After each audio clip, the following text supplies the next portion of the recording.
Hello 18s, kung successful at matagumpay ang buhay musika ng SB19 sa buong mundo, syempre successful din ang kanilang personal na buhay tulad na lamang ni Pablo.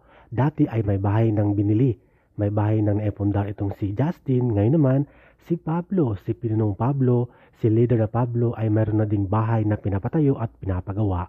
Kaya naman, congratulations at deserve niyo yan dahil pinagsikapan niyo, may talent kayo at nagpapasaya kayo ng mga tao at mahal ninyo ang inyong ginagawa at trabaho. Maraming salamat.